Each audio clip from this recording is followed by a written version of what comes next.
الحمد لله رب العالمين والعاقبة للمتقين والصلاة والسلام على سيد الأنبياء والمرسلين وعلى آله وأصحابه أجمعين. وقال الله تعالى في القرآن المجيد والفرقان الحميد: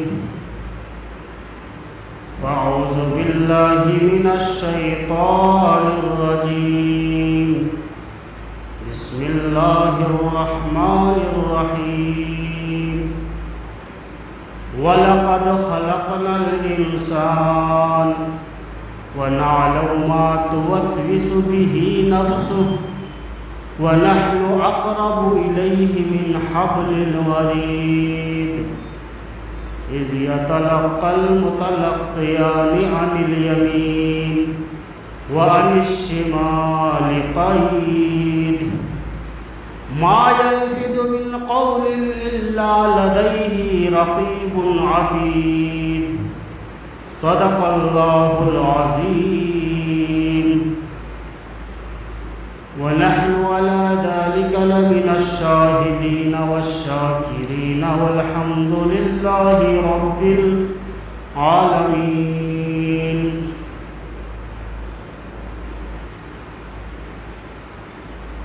سب سے پہلے ہم آپ سب مل کر اس نبی کی ذات پر درود شریف پڑھیں جس کے طفیل میں اللہ تبارک و تعالی نے ساری کائنات کو پیدا فرمایا، ہم کو اور آپ کو پیدا فرمایا، ہماری اور آپ کی زبان میں گویائی عطا فرمائی، سمجھنے اور سننے اور دیکھنے کی صلاحیت اللہ تبارک و تعالی نے اسی نبی اکرم حضرت محمد رسول اللہ صلی اللہ علیہ وسلم کے صدقے میں بنایا ہے. لہذا ہمارا اور آپ کا فرض بنتا ہے کہ اس نبی رحمت کی ذات پر درود شریف پڑھیں. اللہم صلی علی محمد وعلی آل محمد کما صلیت علی ابراہیم وعلی آل ابراہیم انکا حمید مجید. اللہم بارک علی محمد وعلی آل محمد کما بارکت علی ابراہیم وعلی آل ابراہیم انکا حمید مجید. یہ کیا ہو گیا؟ یہ نبی پاک علیہ السلام کو ہم اور آپ سلام کر رہے ہیں. درود پڑھنا مطلب نبی پاک علیہ السلام کو سلام کرنا ہے. اللہ کو بھی سلام کرتے. اللہ کو کیا بولیں گے بھائی؟ السلام علیکم یا اللہ. غور سے سنو، دماغ میں، دل و دماغ میں بات ذہن میں رہے ویسا، تاکہ کوئی بولے تو ہم سوال کرے تو ہم جواب دے سکنا. اگر ہم اللہ کو کہیں گے السلام علیکم یا اللہ، تو اللہ کو سلامتی کی ضرورت ہے، اللہ کو برکت کی ضرورت ہے، اللہ کو رحمت کی ضرورت ہے. اللہ تو سلامتی سے پاک ہے، اللہ رحمت سے پاک ہے، اللہ برکت سے پاک ہے. پھر اللہ کو سلام کرنا ہے روز. اگر آپ روز اللہ کو سلام نہیں کریں گے تو پھر آپ مسلمان ہی نہیں. تو آج تک ہم اللہ کو کیا سلام کر رہے بھائی؟ نبی اکرم تاجدار حرم حضرت محمد رسول اللہ صلی اللہ علیہ وسلم جب معراج پر تشریف لے گئے اور اللہ کے سامنے بیٹھ گئے، 2 کمان کا فاصلہ رہ گیا تھا، تو آپ صلی اللہ علیہ وسلم نے سب سے پہلے اللہ کے حضور سلام عرض کیا. وہ سلام کیا ہے؟ التحیات للہ والصلوات والطیبات، التحیات للہ والصلوات والطیبات، یہ ہے سلام۔ اللہ کو سلام کرنا ہے تو اللہ کو نہ سلام کی ضرورت ہے، نہ برکت کی ضرورت ہے، نہ رحمت کی ضرورت ہے۔ اللہ کو بندے کی عبادت کی ضرورت ہے، بندے کی عاجزی کی ضرورت ہے، بندے کی انکساری کی ضرورت ہے۔ اللہ کے رسول کملی والے شان دو عالم آنے دو عالم رحمت عالم صلی اللہ علیہ وسلم جب اللہ کے حضور پیش ہوئے تو آپ صلی اللہ علیہ وسلم نے فرمایا، اے اللہ میری جانی عبادت تیرے لیے، میری مالی عبادت تیرے لیے، میری زبانی عبادت تیرے لیے، میرا جینا تیرے لیے، میرا مرنا تیرے لیے، میری خوشی تیرے لیے، میرا غم تیرے لیے، سب کچھ تیرے لیے۔ التحیات للہ والصلوات والطیبات۔ تب اللہ تبارک و تعالیٰ کیا کہے؟ السلام علیک ایھا النبی، اے نبی آپ کی ذات پر سلامتی ہو، اے نبی آپ کی ذات پر سلامتی ہو۔ آپ صلی اللہ علیہ وسلم کو اللہ تعالیٰ جواب دے رہے ہیں، السلام علیک ایھا النبی، اے نبی آپ کی ذات پر میرا سلام ہو۔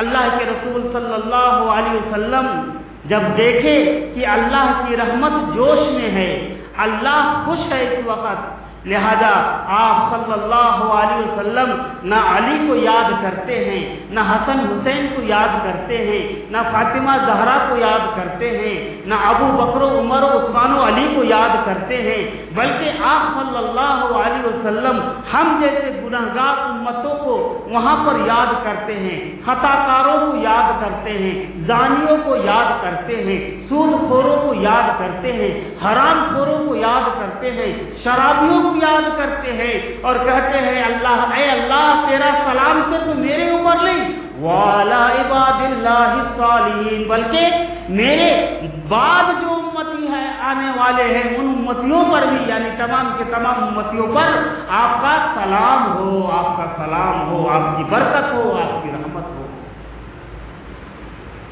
تب پتہ یہ چلا کہ جو روز نماز پڑھتا ہے وہ روز اللہ کو سلام کرتا ہے، جو نماز سے غافل ہوتا ہے وہ اللہ کو سلام کرتا۔ بھائی ارے زور سے بولو، اللہ تعالیٰ سے دعا کرے کہ اللہ تعالیٰ ہمیں اور آپ کو اللہ کی حضور سلام پیش کرنے والا بنائے۔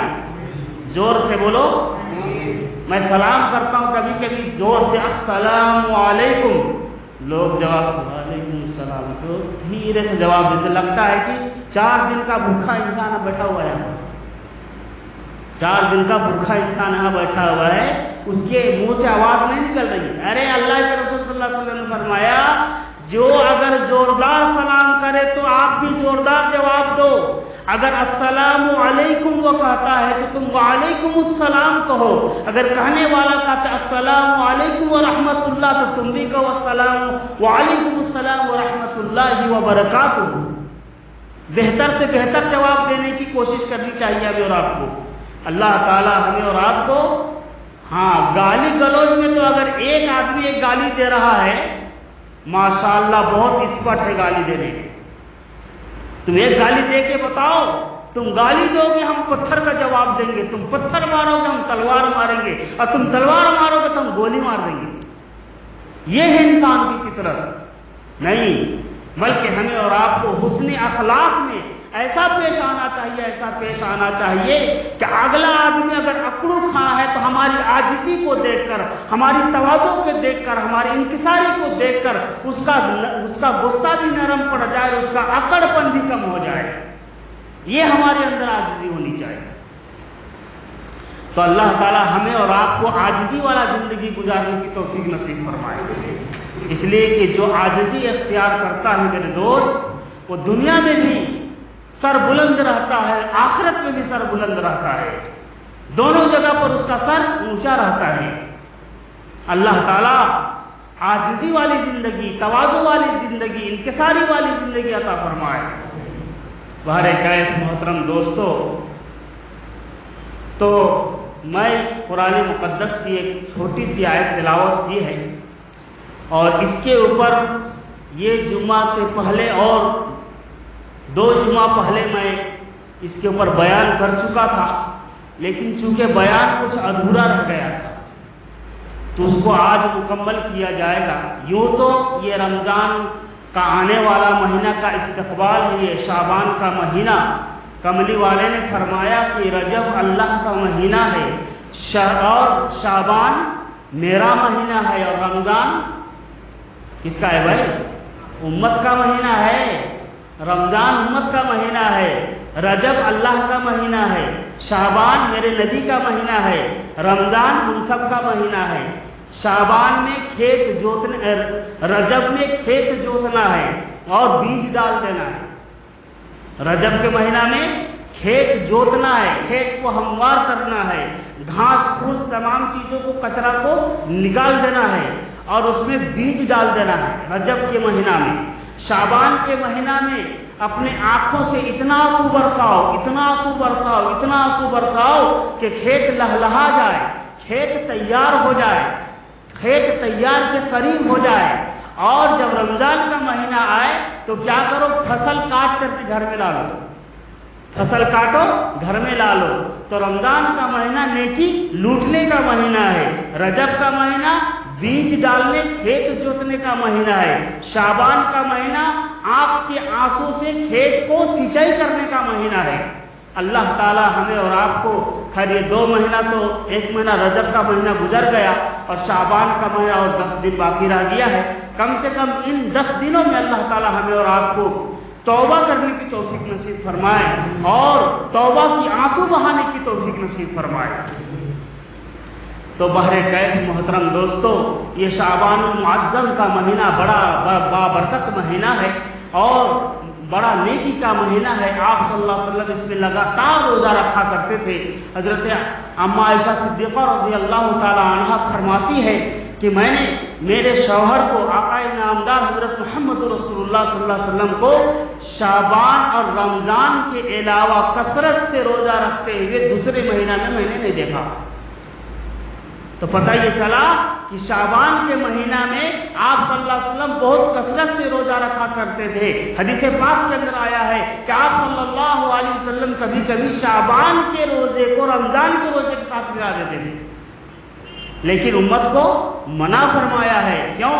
اس لیے کہ امت کمزور ہے، اس لیے امت کے لیے 2 روزہ ہے، 14ویں شب 15ویں شب، 14ویں کا دن یا 15ویں کا دن روزہ رکھنے کا ہے، یا 15ویں کا دن یا 16ویں کا دن، 2 روزہ رکھنے کا ہے۔ شعبان کی 14 تاریخ کو یا 15 تاریخ کو، 15 تاریخ کو یا 16 تاریخ کو 2 روزہ رکھنے کا حکم دیا گیا ہے۔ اور اگر جو طاقتور ہے اور جوان ہے، اگر وہ یہ محسوس کرتا ہے کہ میں 10 روزے شعبان کا رکھ سکتا ہوں تو اس کے لیے کوئی مذائقہ نہیں ہے۔ اللہ ہمیں اور آپ کو شعبان میں بھی کثرت سے روزہ رکھنے کی توفیق نصیب فرمائے۔ تو بہرکیف محترم دوستو، میں نے جو بیان کیا تھا کہ ما یلفظ من قول الا لدیہ رقیب عتید،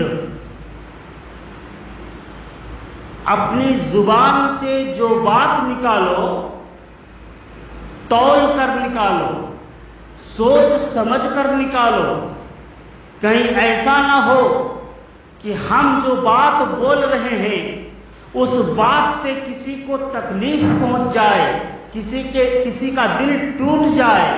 اور محترم دوستو، آقا علیہ السلام نے فرمایا کعبے کو توڑنا کم گناہ ہے، لیکن کسی مومن کے دل کو توڑنا زیادہ گناہ ہے۔ تو تم اپنی زبان سے اور اپنے فعل سے، اپنے ہاتھوں سے، اپنے افعال سے ایسا کچھ کام مت کرو جو کسی کے دل کو توڑنے کا سبب بن جائے، کیونکہ اللہ تعالیٰ قرآن مقدس کے اندر فرماتا ہے ما یلفظ من قول الا لدیہ رقیب عتید۔ تم اپنی زبان سے بات نہیں نکالتے، لیکن نکالنے سے پہلے اللہ تبارک و تعالیٰ نے 2 فرشتوں کو مقرر کر رکھا ہے، کرامن اور کاتبین۔ کیا نام ہے بھائی؟ کرامن اور کاتبین، فرمایا تم اپنی زبان سے بھی بات نکالتے ہی نہیں کہ فرشتے اس کو لکھ لیتے ہیں۔ کیوں؟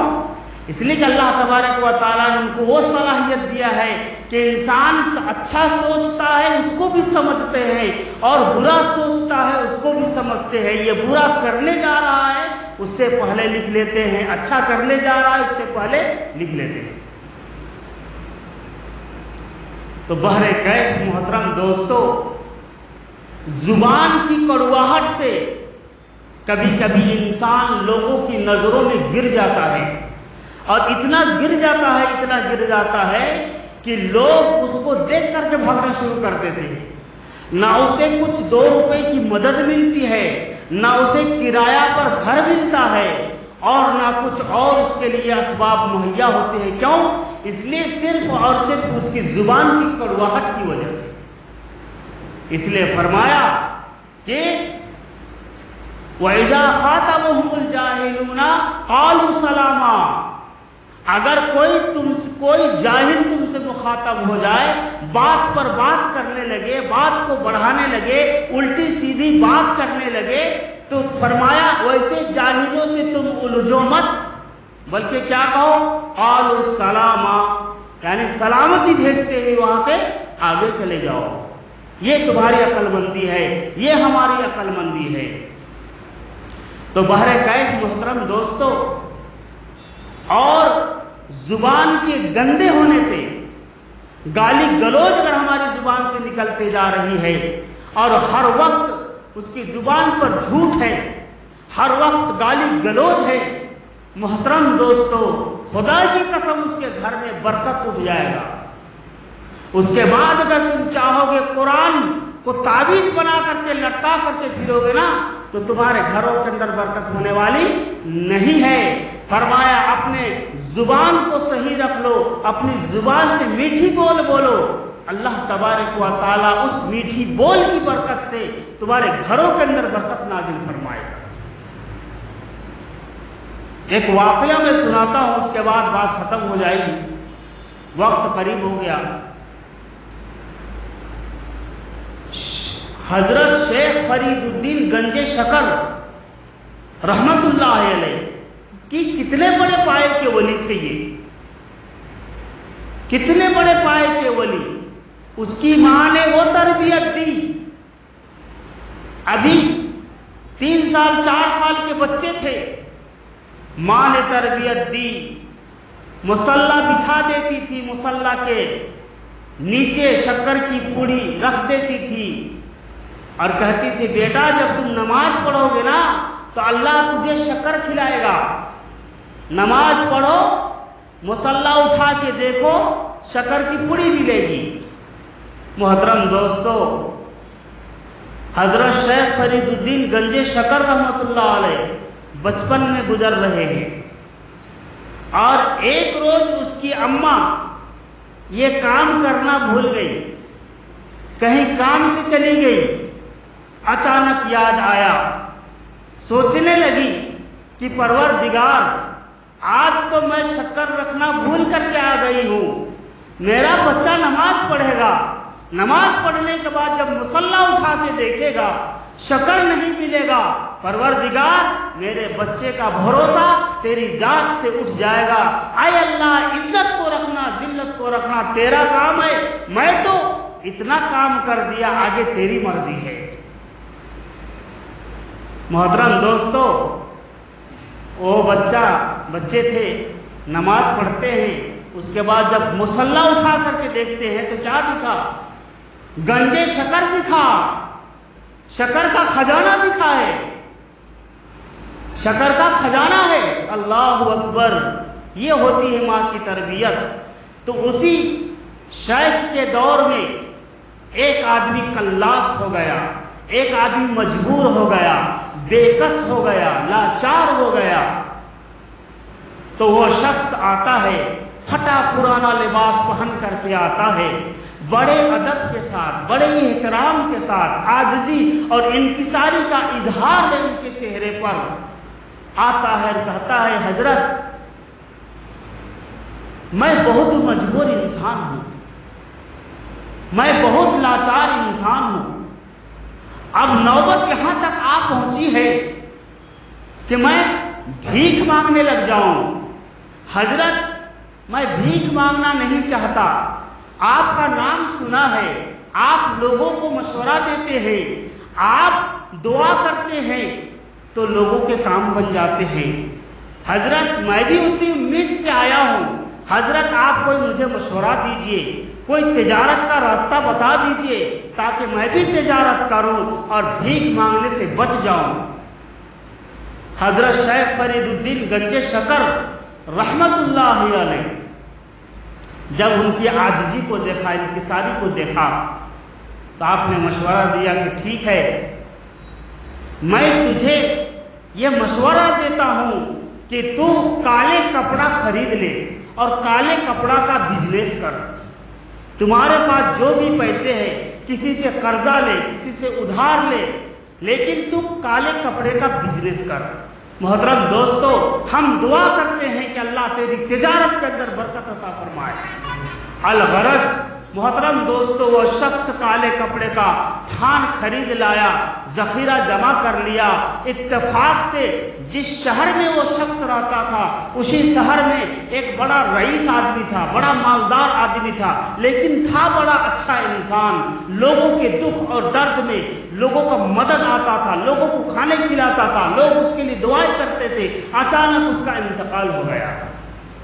جب انتقال ہو گیا تو پورے بستی والے، اطراف اور اکناف والے، ان کی آنکھوں سے آنسو جاری ہو گئے کہ اتنا اچھا انسان، اتنا رحم دل انسان، لوگوں کو مدد کرنے والا انسان اس دنیا سے گزر گیا۔ محترم دوستو، اس انسان کی سوگ میں تمام کی تمام بستی والوں نے مشورہ کیا کہ ہمیں ان کا سوگ منانا چاہیے۔ اور آج بھی بعض جگہوں پر یہ رواج جاری ہے، کوئی سفید کپڑا پہن کر کے سوگ مناتا ہے تو کوئی کالا کپڑا پہن کر کے سوگ مناتا ہے۔ تو اس بستی کے تمام لوگوں نے یہ مشورہ کیا کہ ہم ان کے نماز جنازہ کالا کپڑا پہن کر کے پڑھیں گے۔ لہذا ان لوگوں نے کالے کپڑے کا سوچا کہ کہاں خریدا جائے۔ اتفاق سے اس کے پاس ذخیرہ تھا اور چند گھنٹوں کے اندر اس کا کپڑا فروخت ہو گیا۔ تو دیکھیے اللہ والوں کی بات، دیکھیے کیسا ٹکراتا ہے۔ چند گھنٹوں کے اندر وہ مالا مال ہو گیا، مالا مال ہو گیا، مالدار ہو گیا۔ اس لیے کہ محترم دوستو، ایک بزرگ کی دعا تھی ان کے ساتھ۔ اتفاق سے جب دولت آ گئی تو محترم دوستو، انسان کا نیچر بدل جاتا ہے، اس کے اندر تکبر آ جاتا ہے، اس کے اندر گھمنڈ آ جاتا ہے، ان کا بولنے کا انداز بدل جاتا ہے اور اس کے پیشانی کے اندر غرور اور تکبر کا آثار ظاہر ہونے لگتے ہیں۔ ٹھیک اسی طرح سے یہ کلاس آدمی جب مالدار بن گیا، دولت والا ہو گیا، تو محترم دوستو اس کے اندر غرور آ گیا، گھمنڈ آ گیا۔ پہلی مرتبہ جب گیا تھا تو عاجزی کرتے ہوئے گیا تھا، انکساری کرتے ہوئے گیا تھا، ادب کے ساتھ گیا تھا۔ دوسری مرتبہ پھر سوچا کہ اب بھی ہم جو ہے سو اس بزرگ سے مشورہ لیا جائے تاکہ اور ہم کو تجارت کے اندر زیادہ سے زیادہ منافع ہو۔ دوسری مرتبہ جب گیا تو حضرت نہیں کہا، ادب سے پیش نہیں آیا، بلکہ گھوڑے پہ بیٹھے بیٹھے پیر کو حرکت دیتے ہوئے کہنے لگا، او بڈھے، میں تیرے مشورے سے کپڑا خریدا، کپڑے میں بڑا فائدہ ہوا، او بڈھے ذرا بتا تو صحیح اب میں کس میں مال لگاؤں، کہ کون سا چیز خریدوں میں؟ محترم دوستو، اللہ والے جواب نہیں دیتے بلکہ خاموش رہتے ہیں۔ وَإِذَا خَاطَبَهُمُ الْجَاهِلُونَ قَالُوا سَلَامًا، جب ان سے کوئی جاہل مخاطب ہوتا ہے تو وہ سلامتی کا الفاظ بول کر کے خاموش ہو جاتے ہیں۔ وہ بزرگ سمجھ گئے، کہنے لگے، جا جا اس مرتبہ تو پھل خرید لے، پھل اور میوہ خرید لے۔ وہ شخص فوراً وہاں سے بھاگا اور منڈی پھلوں کا منڈی خرید لیا۔ لیکن اتفاق سے محترم دوستو، اس کے اندر جو غرور تھا، بولنے کا جو انداز تھا اور تخاطب کرنے کا جو انداز تھا وہ بدل چکا تھا۔ اللہ تبارک و تعالیٰ سب بیٹھے بیٹھائے دیکھ لیتے ہیں اور کس کو کیا کرنا ہے، کدھر کرنا ہے، وہ سب کرتے رہتے ہیں۔ بہر کیف چند جس طرح سے حیدرآباد پوری دنیا کے اندر لاک ڈاؤن ہو گیا نا بھائی، لاک ڈاؤن ہونے سے کیا ہو گیا معلوم ہے؟ کتنے لوگوں کی سبزی چلے گئے، کپڑے برباد ہو گئے، کیا کیا کہ برباد ہو گئے۔ ٹھیک اسی طرح سے اس وقت بھی لاک ڈاؤن ہو گیا۔ اب جب لاک ڈاؤن ہو گیا 8 دن 10 دن کے اندر اندر پورے پھل ان کے پانی بہ کر کے بہنا شروع ہو گئے۔ اب اس کو ہوش آیا، عقل آئی، سوچنے لگا کہ میرے اندر غرور آیا تھا، تکبر آیا تھا، گھمنڈ آیا تھا، اس لیے اللہ نے مجھے یہ سزا دی۔ پھر وہ پرانا لباس پہن کر کے، پھر پھٹا پرانا لباس پہن کر کے وہی عاجزی کے ساتھ، انکساری کے ساتھ حضرت کے پاس آتا ہے، کہنے لگا حضرت آپ نے مجھے یہ کیا سزا دے دی، آپ نے میرا یہ کیا حال بنا دیا کہ میں کنگال ہو گیا، فقیر ہو گیا۔ محترم دوستو، تو اس وقت اللہ کے ولی شیخ فرید الدین گنج شکر رحمت اللہ علیہ کہنے لگے بھائی یہ میں نے نہیں کیا، یہ میں نے نہیں کیا، بلکہ تیرے لہجے نے تجھے فقیر بنا دیا، تیرے انداز تکلم نے تجھے فٹ پاتھ پہ لے آیا۔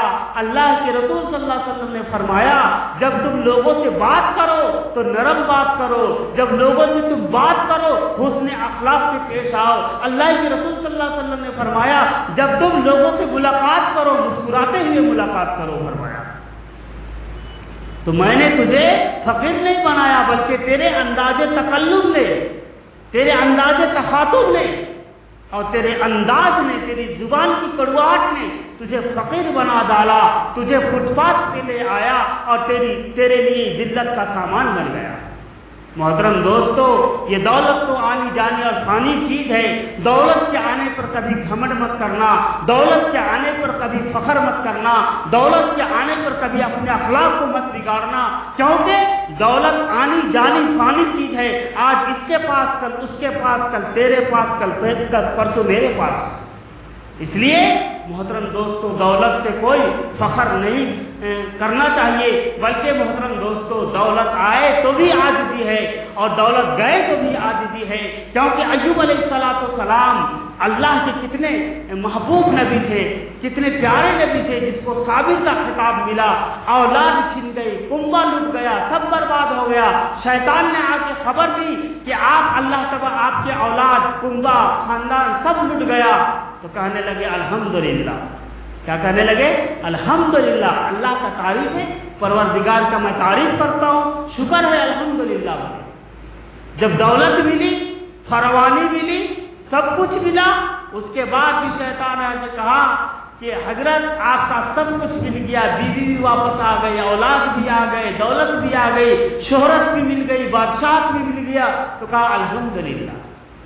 تو جانے پر بھی الحمدللہ اور آنے پر بھی الحمدللہ۔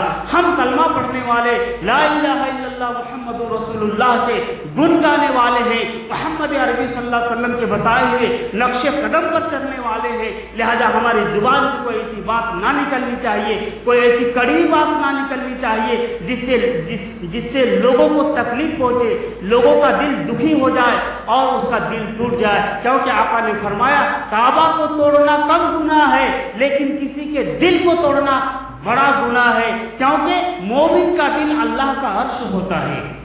اللہ تبارک و تعالیٰ مومن کے قلب میں رہتے ہیں۔